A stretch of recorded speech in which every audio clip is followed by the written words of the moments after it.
할렐루야. 네, 우리 하나님 말씀 함께 보도록 하겠습니다.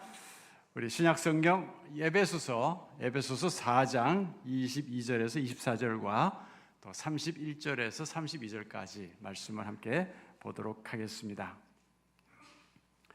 우리 한 절씩 교독하겠는데요. 제가 먼저 22절을 읽겠습니다. 너희는 유혹의 욕심을 따라 썩어져가는 구습을 따르는 옛사람을 벗어버리고 오직 너희의 심령이 새롭게 되어 하나님을 따라 의와 진리의 거룩함으로 지으심을 받은 새 사람을 입으라. 너희는 모든 악독과 노함과 분냄과 떠드는 것과 비방하는 것을 모든 악의와 함께 버리고, 함께 읽겠습니다. 서로 친절하게 하며 불쌍히 여기며 서로 용서하기를 하나님이 그리스도 안에서 너희를 용서하신과 같이 하라. 아멘. 우리 설교를 시작하면서 우리 한번 따라 하시겠습니다. 우리는 그리스도를 닮도록 창조되었습니다. 네, 우리 그동안 여름방학을 이제 마치고 2학기를 시작하면서 다시 다지는 목적이 이끄는 삶 주제로 말씀을 나누게 되었습니다. 이제 오늘이 13번째인데요. 네 번째 주제입니다. 이것이 바로 우리가 함께 지금 외쳤던 우리는 그리스도를 닮도록 창조되었습니다라는 주제입니다. 이제 오늘은 그 4시간 중에 첫 번째 시간으로 새 사람을 입읍시다라는 주제로 함께 말씀을 나누려고 합니다. 자, 우리 모두는 다 새 것을 좋아합니다. 새 집, 새 차, 새 직장, 새 옷, 새 핸드폰, 새 친구, 새 장가. 이건 아니죠, 여러분? 자, 여러분, 새 것이 좋은 이유는 무엇입니까? 새롭게 시작하는 것에 대한 기대감 때문입니다. 특히 이 새해가 되면 여러분도 경험이 있으실지 모르겠는데 새해 첫날 그 해맞이 하겠다고 동해로 차들이 막 몰려듭니다. 엄청나게 차가 막히죠. 제가 볼 때는 왜 잠도 안 자고 저 고생을 하나, 어저께 떠오른 해가 오늘도 떠오르는 것뿐인데 이렇게 생각이 들지만 정작 거기 가시는 분들은 그런 마음이 아닌 거예요. 지금까지 내가 어떻게 살았든 상관없이 또 나에게 새롭게 주어지는 새로운 기회를 살려서 다시 한번 좀 새롭게 시작해보겠다, 이런 마음이 있기 때문에 가는 것 아니겠습니까? 예, 그렇습니다. 기독교도 예외는 아닙니다. 기독교만큼 새 것을 강조하는 종교도 없다고 난 믿습니다. 우리 잘 아시는 말씀 있죠? 고린도후서 5장 17절 말씀입니다. 뭐예요? 그런즉 누구든지 그리스도 안에 있으면 새로운 피조물이라. 이전 것은 지나갔으니 보라, 새 것이 되었도다. 우리를 이렇게 새 것으로 선언해 주신다는 겁니다. 이게 바로 예수 믿는 재미예요. 예수 믿는 이유가 뭡니까? 과거에 얽매이지 않는다는 거예요. 과거를 묻지 마세요라는 유행가도 있었지만 우리를 과거를 묻지 않습니다. 언제든지 리셋 키만 딱 누르면 우리는 다시 시작할 수 있습니다. 바울은 오늘 본문에서 우리 인생의 리셋 키를 누르는 것을 가리켜서 새 사람을 입는다라고 그렇게 말씀하고 있습니다. 자, 여기서 말하는 새 사람이라는 말이 무엇을 의미할까요? 이건 다름이 아니라 새 양복을 입은 우리 자신의 육신을 얘기하는 게 아니라 우리의 속 사람을 가리킵니다. 고린도후서 4장 16절에 말씀하고 있죠. 우리가 낙심하지 아니하노니 우리의 겉사람은 낡아지나 우리의 속사람은 날로 새로워지도다, 이렇게 말씀합니다. 그렇습니다. 우리 육체는 해가 갈수록 어쩔 수 없이 늙어갑니다. 아무리 가꾸고 애를 써도 별 도리가 없습니다. 의학적으로 남자는 26살부터, 그리고 우리 여성들은 24살부터 늙기 시작한다는 겁니다. 우리 여성들 30대가 되면 자신만 아는 주름살이 생긴대죠. 40대가 되면 남들도 아는 주름살이 생긴다고 합니다. 우리 여성들 그래서 주름을 없애기 위해서 주름과의 전쟁을 벌입니다. 오일을 갖다 붙이고 아이크림을 바르고 아무리 팩을 해도 이게 글쎄요, 세월이 따라가면서 늘어나는 주름살을 감출 수는 없는 것 같습니다. 우리 여성들 그 팩을 하고 나서는 또 웃으면 안 된다면서요. 이 얼굴이 이렇게 주름이 기니까. 그래서 그냥 이러고 있는데 제가 한 번은 그 집사람한테 그랬어요. 팩을 하고 있길래. 그러면 이뻐져? 그러니까 하하하하 이러더라고요.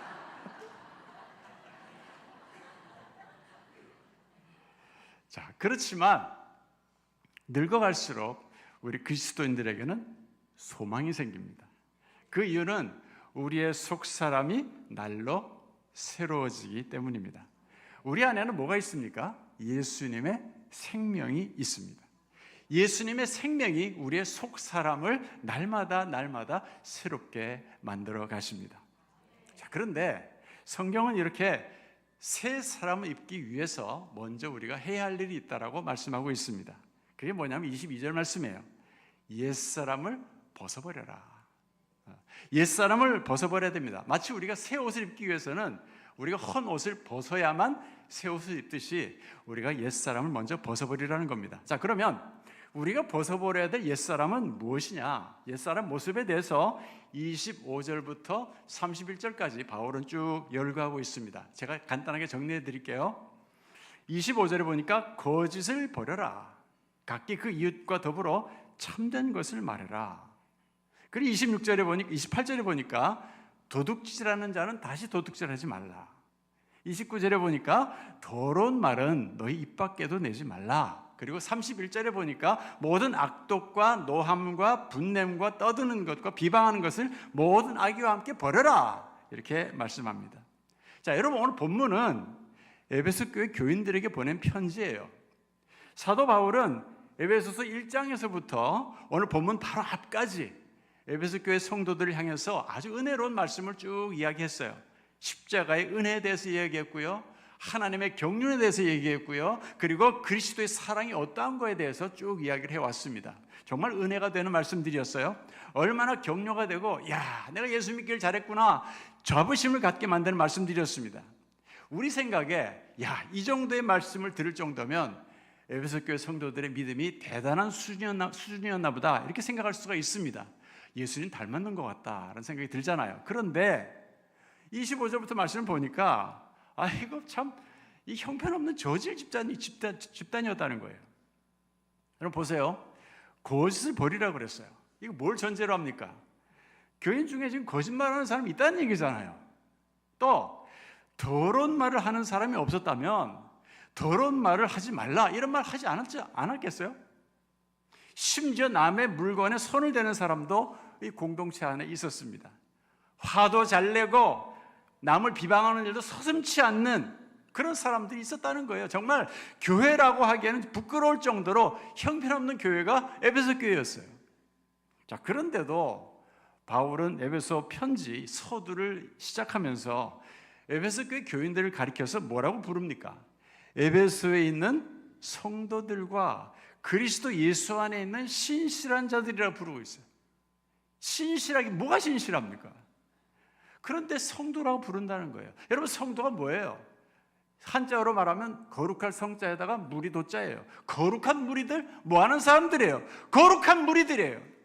여러분 놀랍지 않습니까? 이렇게 형편없는 사람들인데 이 사람들을 보면서 하나님께서는 지금 바울의 입을 통해서 성령으로 감동되어 가지고 하나님이 그들을 성도라 부르신단 말이에요. 그 형편없는 모습에도 실망하지 않으시고 성도라고 부르고 계세요. 이게 하나님의 마음입니다. 전 그래서 오늘 말씀을 이렇게 묵상하면서 마음에 엄청 소망을 가지게 됐어요.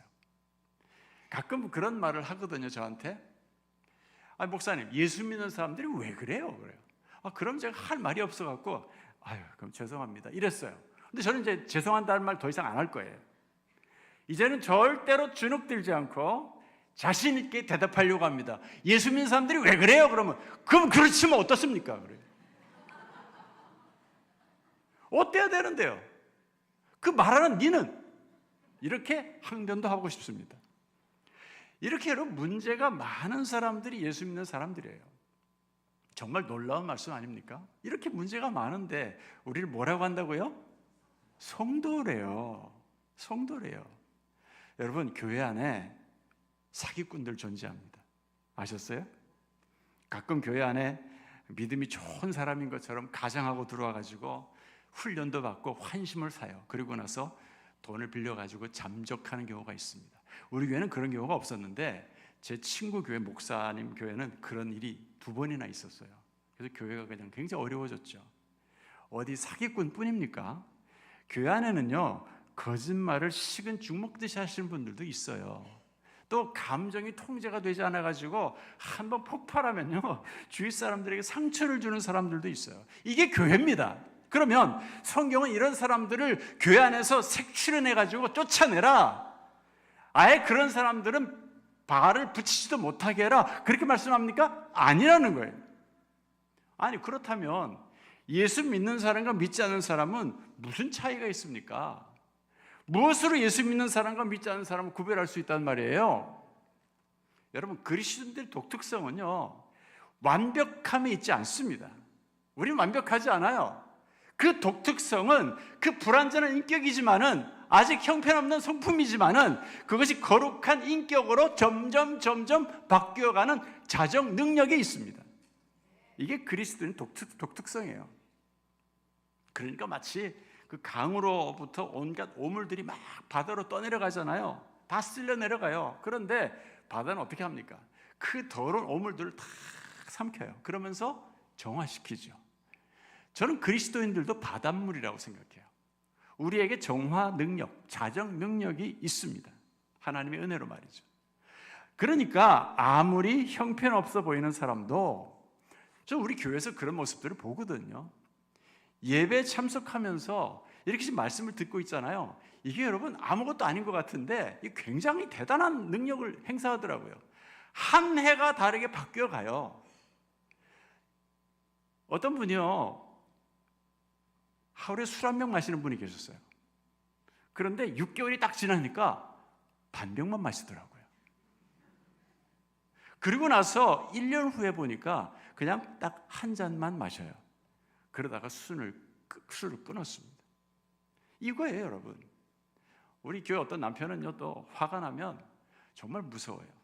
막 이성을 잃다시피 하면서 막 손에 잡히는 대로 가까운 데 있는 거 다 갖다 집어 던지는 거예요. 막 쭉 깨지고 그냥 와장창 막 난리가 나요. 그런데 이분이 1년이 지나고 나니까 화가 났을 때 여전히 집어 던져요. 그런데 안 깨지는 것만 던지는 거예요. 어떻게 여러분 그게 가능합니까? 그 안에 예수님의 생명이 있기 때문이에요. 하나님의 창조 역사가 그 속사람을 의와 거룩함으로 새롭게 지어가고 계시기 때문에 그런 거예요. 그 말씀이 24절 말씀이에요. 하나님을 따라 의와 진리의 거룩함으로 거룩함으로 지음받은 새 사람을 입으라. 그 말씀이 바로 그 말씀인 거예요. 자, 이렇게 하나님께서 우리를 새롭게 지어 가시지만 이제 우리도 해야 할 일이 있습니다. 아까 말씀드렸죠? 옛사람을 벗어버려야 합니다.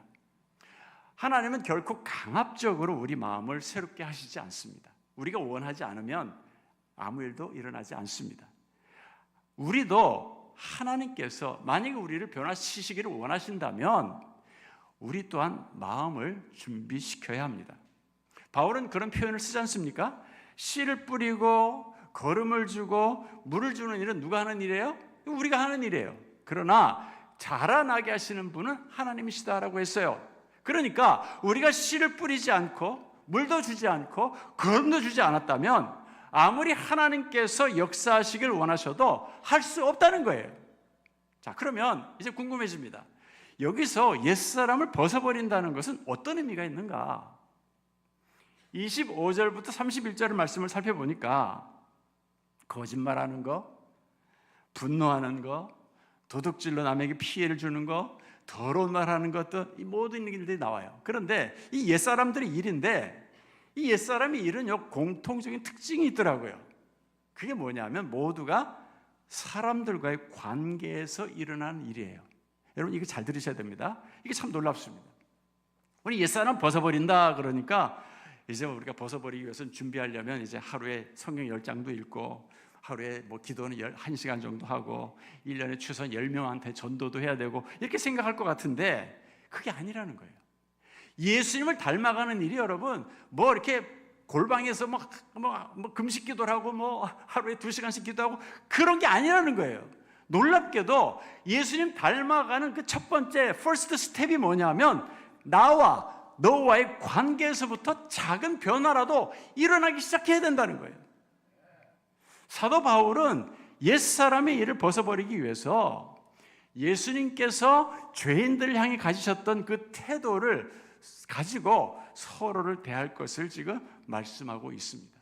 그럼 그게 어떤 태도입니까? 25절부터 31절의 말씀을 사도 바울은 정말 친절하게도 32절에서 깨끗하게 3가지로 우리에게 정리를 해주고 있습니다. 첫 번째는 서로 친절하게 하며, 서로 친절하게 해라. 두 번째, 서로 불쌍히 여겨라. 불쌍히 여겨라.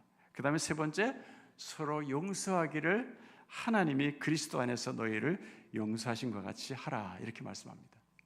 예수 그리스도를 닮아가는 일은 어떻게 시작되는가 봤더니 서로에 대해서 친절을 베풀고 불쌍히 여기고 서로 용서하는 마음을 가지는 데서부터 시작된다는 거예요. 자, 그러면 우리가 하나하나 간단하게 정리해 보십시다. 먼저는 우리가 힘써야 될 것이 있어요. 서로에게 친절하자는 거예요. 여러분, 친절이 무엇입니까? 친절은 상대방을 배려하는 것을 말해요. 말 한마디를 해도 내 생각, 내 감정, 내 기분대로 하는 것이 아니고 상대방의 생각을 살피고 상대방의 감정을 살펴서 말하는 거죠.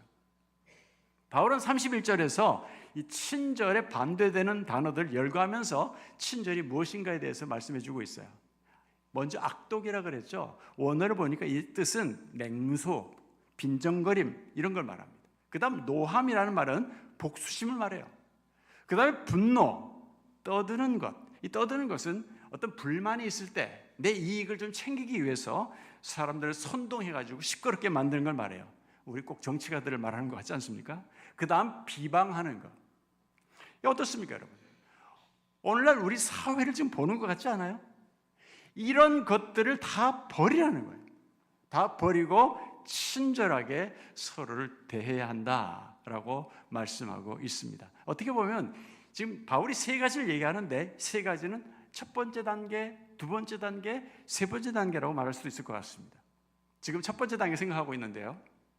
제가 아주 오래전이었던 것 같아요. 버스를 타고 모란역에 갈 일이 있었습니다. 그래서 버스를 기다리는데 버스가 굉장히 안 오더라고요. 한참 있다가 왔어요. 정말 좀 있다가 왔어요. 오래 있다 왔어요. 근데 저보다 먼저 앞에 타시던 연세 드신 할아버지가 기사에게 그냥 욕을 해대시는데 얼마나 찰지게 욕을 하시는지 정말 일생 동안 갈고 닦은 그 욕이 다 나오시더라고요. 여러분, 기사분이 늦게 오고 싶어서 늦게 왔겠습니까? 길이 막혀서 늦었는 걸 그걸 어떡합니까? 그런데 거기서 뭐 광주시장까지 싸잡아갖고 막 욕을 하더라고요. 다들 분에 차 있어요. 조금만 내 생각대로 안 되면, 내 기분에 맞지 않으면 금방 얼굴색이 확 변해가지고 싸우자고 덤벼드는 게 이게 지금 우리 사회예요. 문제는 그리스도인들의 마음마저도 이게 점점 사나워지고 있다는 거예요. 물들고 있어요. 여러분, 세상이 각박해질수록 우리 그리스도인들은 의식적으로 더 친절하려고 하고 애를 써야 됩니다. 그것이 옛사람을 벗어버리는 일입니다. 여러분, 저는 친절한 사람이 좋습니다. 친절한 사람이 좋아요. 활짝 웃으면서 인사해주면 저는 그보다 더 큰 선물이 없다고 생각이 들어요. 저는요, 여러분, 아무리 맛있는 음식점이라 하더라도요, 불친절하면, 서비스가 불친절하면 전 다시는 안 갑니다. 왜 갑니까? 왜 내가 돈을 주고 밥을 먹는데 존중받지 못하면서 밥을 먹습니까? 내가 돼지입니까? 교회라고 해서 저는 예외라고 생각하지 않습니다. 그래서 저는 우리 교회 교육자들한테 그리고 직원들에게, 성도들에게 항상 친절하시라고 그렇게 제가 당부를 드립니다. 특히 친절은 어디서부터 나타나는가 하면 전화에서부터 나타나요. 특히 우리 교회 전화 받을 때, 여러분 전화 걸 때마다 어떤 느낌을 드시는지 모르겠지만 특히 전화 받을 때 전화는 교회에 대해서 첫 인상을 느끼는 창구거든요. 그러니까 퉁명스럽게 전화를 걸었는데 여보세요 이러면 안 된다는 거예요. 여보세요 그래도 안 돼요. 그렇게 불친절하게 받으면 그 교회에 좀 관심 있어가지고 좀 가서 예배 드려보려고 그랬는데 이거 뭐야? 당장에 안 가겠죠. 그렇습니다, 여러분. 이건 뭐 교회만 해당되는 것이 아니고 우리 교회 성도들은 개인 핸드폰들을 다 갖고 계시잖아요. 전화할 때도 전화를 받을 때도 좀 친절했으면 좋겠어요.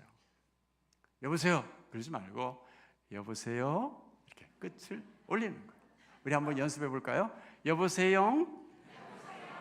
인사 꼭 하십시다. 우리 광주 사랑의 성도들은 전화할 때 무조건 특징이 뭐다? 여보세요? 이거예요. 알아시겠죠? 제가 이제 무작위로 이번 주에 한번 전화를 해보겠습니다. 어떻게 받으시는지. 그 외에 또 우리 항상 좀 웃었으면 좋겠어요. 스마일. 사진 찍을 때만 억지로 웃지 마시고 항상 좀 미소 짓는 훈련을 하자는 겁니다. 특히 이제 나이가 들어갈수록 중력에 의해서 얼굴이 자꾸 이렇게 아래로 처지거든요. 그러면 그 얼굴은요, 화가 안 났어도 화가 난 얼굴처럼 보이게 돼 있어요. 그래서 항상 우리가 주의해야 돼요. 저도 그래서 평소에 책을 읽다가도요, 일부러 입꼬리를 자꾸 이렇게 올립니다. 이게 자꾸 연습하셔야 돼요. 제가 이렇게 어디 가서 주례를 하면 사진 찍으시는 분들이 저한테 늘 그런 얘기를 하세요. 목사님 참 인상이 좋으세요. 그래요. 좋을 수밖에 없죠. 제가 이렇게 설교를 몇 번을 하는데 설교할 때마다 계속 웃잖아요, 제가. 입꼬리를 자꾸 올리시란 말이에요. 올리시란 말이에요. 또 교우들 간에 좀 서로에게 대해서 예의를 갖췄으면 좋겠어요.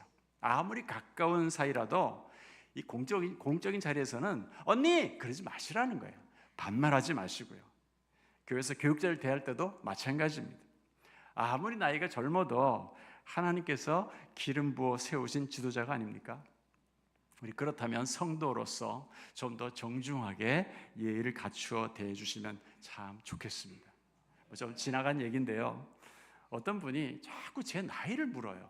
그 참 이상한 취미를 가진 분들이 계세요. 뭐 그렇게 궁금하신지 제가 또 밥 먹다가 뭘 먹으면 뭐 드세요? 또 그래요. 모든 게 궁금해요. 어디 가면 또 어디 가세요? 알아서 뭐 하시게? 나 태워다 주시려고? 자꾸 나이를 묻더라고요. 그래서 한두 번도 아니고 그래가지고 제가 그때 몇 살이 됐는지 모르겠는데 몇 살이라고 대답해 줬어요. 그랬더니 대뜸 하는 소리가 내 동생이네 그러더라고요. 그래서요. 어쩌자고요? 그건 여러분 많이 배우고 못 배우고의 문제가 아니고 이건 나이만 드셨지 성숙하지 못한 거예요. 이건 그리스도인의 자세가 아닙니다. 우리 서로에게 좀 더 친절하시기를 축원합니다. 특별히 뭐 다른 사람들한테도 친절하시면 좋겠지만 우리 부부간에 조금 더 친절했으면 좋겠어요. 되게 뭐 안 그런 분들도 계시겠지만 여성들이요 50세가 넘어가면 이거 말이 세지더라고요. 제가 목회를 해보니까 그걸 많이 느껴요. 그래서 자기도 몰라요. 그런데 세지는 걸 잘 모르고 그래서 남편한테도 그냥 지적하고 그러면 안 된다 그러고 면박 주고 또 초등학교 애들한테 가르치듯이 막 가르치려고 드는 분들이 있어요. 근데 참 불행한 건 뭐냐면 옛날에 안 그랬다는 거예요. 왜 안 그랬는데 왜 저러지 하고 자신도 모르는 거 지금 모르고 있어요. 여러분 그 남편은요 제가 비밀 하나 알려드릴게요. 남편은 절대로 세게 다루시면 안 됩니다. 제가 일부 예배 때 여기까지 딱 얘기거든. 세게 다루시면 안 됩니다. 그랬더니 저쪽에 있는 어떤 성도께서 아멘 그러더라고요. 그래가지고 다 웃었어요. 이 얘기 들어보셨어요? 동굴 속에 남편이 웅크리고 있잖아요. 그러면 부인들은 어떻게 합니까? 꼬챙이를 들고 나오라고 찔러댑니다. 그러면 어떻게 되는지 아세요? 더 깊이 숨어 들어갑니다. 이게 남자들의 생리예요. 제가 1000개를 두선했습니다. 지금. 아내가 세게 나오면 남자들은요 싸우기 싫으니까 그냥 말을 안 해버려요. 하고 싶은 말은 많지만 못 당하니까 얘기를 안 해요. 남편이나 아내에게 우리 서로 좀 더 친절하자는 겁니다. 그럼 얼마나 그 가정이 밝아지겠습니까? 특히 뭐 요즘은 보험을 권유한다든지 또 뭐 대출을 받으라든지 이런 식으로 스팸 그 전화들이 많이 오잖아요. 그럴 때도 팍팍 끊어버리지 마시고 예 미안합니다 이러면서 다 끊어주시면 얼마나 좋겠나. 항상 우리가 활짝 웃으면서 서로가 서로에게 대해서 친절하게 대하고 우리 친절하신 우리 예수님 모습을 보여주는 우리 광주사랑교회 성도 되시기를 간절히 축원합니다. 자, 그런가 하면 두 번째로 우리 불쌍히 여기자는 겁니다. 여기 불쌍히 여긴다는 말은 헬라어로 스플랑크니조마이라고 해요. 어저께 강명욱 전사님 오셔가지고 불쌍히 여긴다는 말에 대해서 설명하면서 창자가 끊어지는 것 같은 아픔을 느낄 정도로 라는 얘기를 했어요. 예, 이 설교는 그 강의 이전에 이미 기록되어 있었던 설교입니다. 마찬가지예요. 예, 창자가 끊어지는 것 같은 아픔을 느낄 정도로 가엾게 여기고 동정한다는 뜻이 불쌍히 여긴다는 말이에요. 예수님은 항상 우리를 그런 마음으로 여겨주셔요. 가장 대표적인 사건이 뭡니까? 나인성 과부의 아들을 살리신 일입니다. 상여가 성 바깥으로 나가다가 성 안으로 들어오는 예수님과 마주쳤죠. 그때 예수님께서 어떻게 하셨어요? 주께서 과부를 보시고 불쌍히 여기사 울지 말라 하시고, 예수님께서 과부를 보셨을 때 애끓는 마음으로 불쌍히 여기셨다는 거예요. 그렇습니다. 예수님은 우리가 당하는 육체의 고통을 다 당하셨기 때문에, 똑같이 당하셨기 때문에 우리 인간들이 겪는 아픔과 슬픔을 너무나 잘 아십니다. 우리 성도 여러분, 겉으로 볼 때에는 나 빼고 모두가 다 행복해 보이지 않습니까? 그런데 제가 목회를 하면서 보니까 비밀을 알려드릴게요. 겉으로 보이는 모습하고 속 사정은 많이 다릅니다. 남편이 사업을 하다가 날린 돈, 그 빚 갚느라고 부부가 밤낮으로 고생하는 가정이 있어요. 또 물질적으로는 조금 넉넉하게 먹고 살만한데 또 자식이 애를 먹여가지고 눈물을 쏟는 그런 가정도 있습니다. 멀쩡하던 남편이 뜬금없이 갑자기 이혼하자 그래요. 어찌할 줄 몰라서 조용히 눈물 훔치는 부인도 있습니다. 우리 인생 다 불쌍해요. 이 불쌍한 인생을 예수님께서 어떻게 보고 계시는지 예수님의 표현이 하나 있습니다. 우리 인생을 상한 갈대, 꺼져가는 심지라고 하셨어요. 작은 시련의 바람만 불어와도 꺾여버리고 꺼져버릴 것 같은 위태위태한 하루를 살아가는 분들이 우리 중에 얼마나 많은지 모릅니다. 그렇지만 여러분, 갈대가 상해서 꺾였다고 해서 누가 신경이나 씁니까? 꺼져가는 심지가 꺼지든 말든 누가 상관이나 하겠습니까? 이것이 우리가 살아가는 냉혹한 현실이잖아요. 그러나 예수님은 어떤 분이시라고요? 상한 갈대를 꺾지 않으시고 꺼져가는 심지도 끄지 않는 분이라고 말씀하십니다. 따라서 그 예수님께서 우리 인생을 어떤 마음으로 보시겠습니까? 불쌍히 보십니다. 여러분, 사실 우리 중에 불쌍하지 않은 사람이 어디 있습니까? 멀쩡한 가슴을 가지고 살아가는 사람이 몇이나 되냐는 말이에요. 모두가 다 모진 바람에 이리 찢기고 저리 찢긴 꽃잎처럼 상한 마음을 가지고 다 살아가잖아요. 누군가 내 이야기를 좀 들어주기를 바라고, 누군가 넘어졌을 때 좀 손잡아 일으켜주기를 원하지만 누가 그럴 수 있습니까? 다 자기 살기 바쁜데, 자기 감정에 몰두하고 자기 이익만 챙기기 급급한데 누가 긍휼의 손길을 내밀어 줄 수가 있겠어요? 이럴 때 예수님의 긍휼을 입은 우리가 예수님의 손과 발이 되어서 우리 주위에 위로와 격려가 필요한 사람들에게 그 위로의 손길을 내밀어야 됩니다. 제가 목회를 하면서 깨닫는 것 중에 하나가 있어요. 육신에 먹고 사는 문제가 해결되지 않으면요, 영적으로 성장도 이루어지지 않더라고요. 제가 처음에는 이 사실을 잘 몰랐어요. 그래서 그냥 마음에 좀 오해를 해가지고 막 서운하기도 하고 막 무력감 느끼고 그랬어요. 이 목회 초기에는. 무슨 얘기냐면 제자 훈련을 열심히 시키고 그렇게 오랫동안 믿음 생활을 했는데도 저 정도 됐으면 이제 좀 연약한 성도들을 좀 세우는 그런 어떤 자리로, 순장의 자리로 좀 나아갔으면 좋겠는데, 이건 뭐 10년이 지나고 20년이 지나도 여전히 먹고 사는 문제 때문에 힘들어하는 모습을 제가 볼 때 참 마음에 낙심이 되더라고요. 근데 이제는 제가 알아요. 그분들이 얼마나 힘든 삶을 살고 있는지 제가 알아요. 그래서 이제는 저는 그분들을 절대로 정죄하지 않습니다. 대신 육신의 피로를 채워주시길 위해서 저는 간절히 기도합니다. 그렇습니다, 여러분. 우리 모두는 불완전한 사람들이에요. 우리는 위로가 필요한 사람들이지 조언이 필요한 사람들이 아닙니다. 부부관계에서, 직장 동료들과의 관계에서, 교회에서 교우들과의 관계에서 서로 불쌍히 여기고 서로의 필요를 채워줄 줄 아는 그런 성도들이 되시기를 주님의 이름으로 간절히 축원합니다. 하나만 더 생각하십시다. 이렇게 서로 친절하고 서로 불쌍히 여기면 그 다음 단계로 우리가 나아가야 됩니다. 그게 뭐냐면 서로 용서하는 마음을 가져야 됩니다. 용서한다는 거, 여러분 어떻습니까? 우리가 실천해야 될 하나님 말씀 중에 가장 중요하지만 또 가장 힘든 말씀이 아닌가 생각이 듭니다. 32절을 보니까 정말 한술 더 뜨십니다. 서로 용서하기를 하나님이 그리스도 안에서 너희를 용서하신 것 같이 하라. 이거 참 그냥 용서하기도 힘든데 하나님처럼 용서하래요. 그러면 하나님처럼 용서하는 건 또 뭡니까? 어떻게 용서하셨어요? 하나님께서 예수께서 이르시되 네게 이르노니 7번뿐 아니라 7번을 70번까지라도 할지니라. 와, 이게 무슨 말입니까? 7번이라는 말은 이건 사람의 용서를 말합니다. 대단히 의지가 강한 사람의 용서를 말해요. 내 의지로는 같은 일을 7번까지는 그래도 용서할 수 있다는 거죠. 대단한 겁니다. 난 못할 것 같아요. 그러나 7번씩 70번, 다시 말해서 490번, 이거는 아무나 할 수 있는 게 아니에요. 이거는 하나님께만 해당되는 얘기예요. 신적 행위에 해당된단 말이에요. 하실 수 있겠어요, 여러분? 우린 못합니다. 결국 바울이 한 얘기가 뭡니까? 너의 의지로는 용서할 꿈도 꾸지 말라는 거예요. 오직 하나님의 은혜를 힘입을 때만 가능하다. 이걸 지금 말씀해 주고 있습니다. 자, 그러면 이 이야기를 조금 미뤄두고 한 가지 먼저 궁금한 점을 이야기하고 넘어가겠습니다. 하나님께서 왜 그렇게 굳이 우리에게 용서를 하라고 하시나? 우리는 일반적으로 용서라고 생각하면 떠올리는 개념이 하나 있어요. 그건 뭐냐면 손해본다는 생각이에요. 왜 맨날 나만 당해야 돼? 왜 맨날 나만 손해봐야 돼? 용서하면 그 사람만 좋은 거 아니야? 이런 생각을 항변한다는 게 우리가 하나님 앞에. 여러분 잘 들으십시오.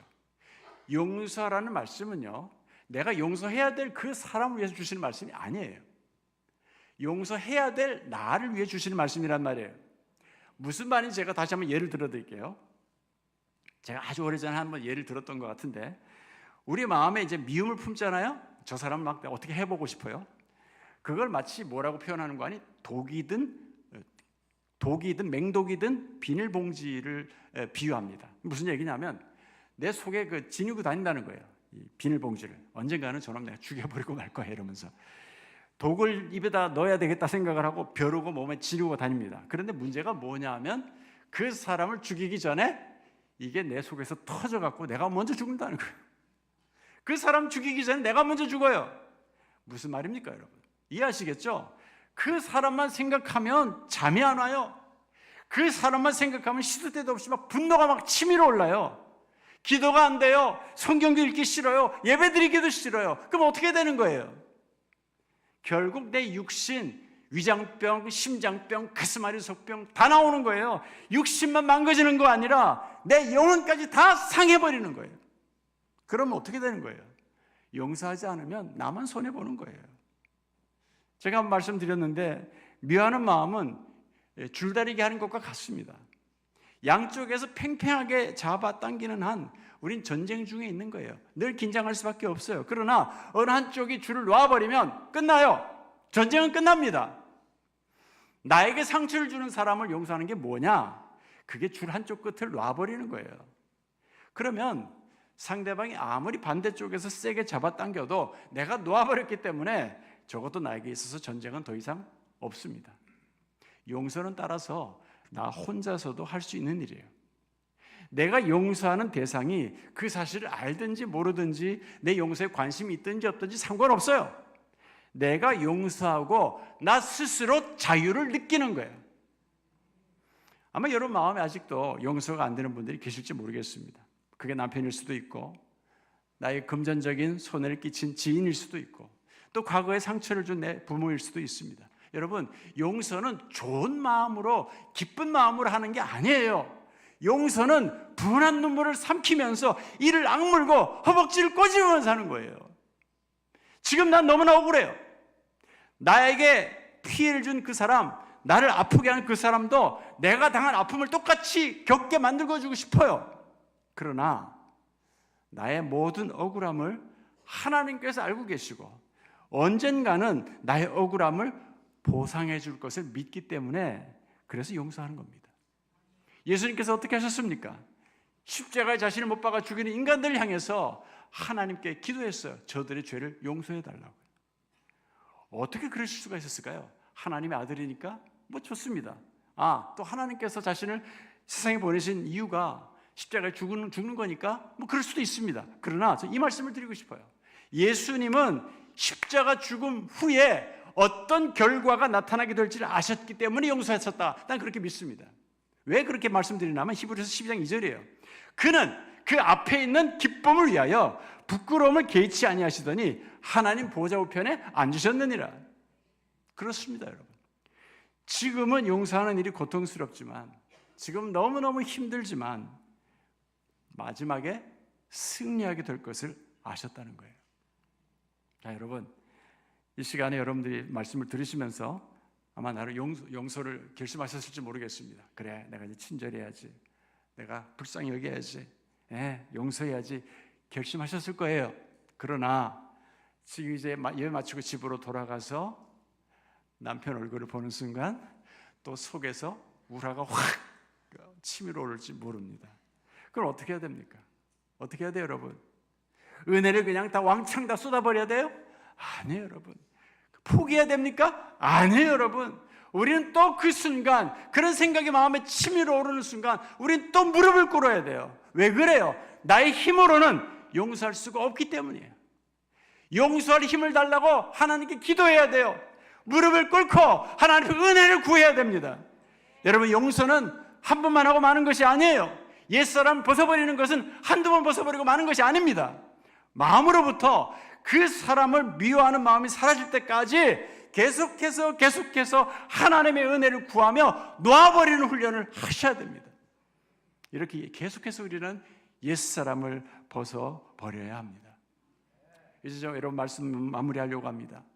제가 마지막으로 이혜희 시인의 어떤 결심이라는 시 한 편을 제가 소개해드리면서 제가 설교를 마무리하려고 합니다. 마음이 많이 아플 때 꼭 하루씩만 살기로 했다. 몸이 많이 아플 때 꼭 한순간씩만 살기로 했다. 고마운 것만 기억하고 사랑한 일만 떠올리며 어떤 경우에도 남의 탓을 안 하기로 했다. 고요히 나 자신만 들여다보기로 했다. 내게 주어진 하루만이 전 생애라고 생각하니 저만치서 행복이 웃으며 걸어왔다. 우리 모두 예수님을 닮기를 원합니다. 그러나 우린 불완전해요. 예수님 외에 완전한 사람은 아무도 없습니다. 우리 그리스도인들은 이제 막 그 완전을 향해서, 예수님을 향해서 첫 걸음을 내딛기 시작한 사람들이에요.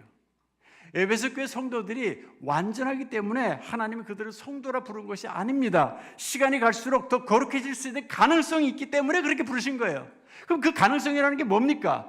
내가 나를 거룩하게 만들어갈 수 있는 가능성이 아니라 하나님께서 나를 거룩하게 빚어가실 거기 때문에 그 가능성 때문에 우리를 성도라고 부르신 겁니다. 하나님께서 우리 속사람을 새롭게 만들어 가실 수 있도록 우리 서로에게 친절합시다. 우리 서로를 불쌍히 여깁시다. 그리고 우리 서로 용서합시다. 이러한 마음 위에 하나님의 새로운 창조의 역사가 더해질 줄로 믿습니다. 옛사람을 날마다 벗어버리고 새 사람을 입음으로써 우리 예수님을 더욱더 닮아가는 우리 모두가 되기를 간절히 축원합니다. 우리 함께 시간 찬양하시겠습니다.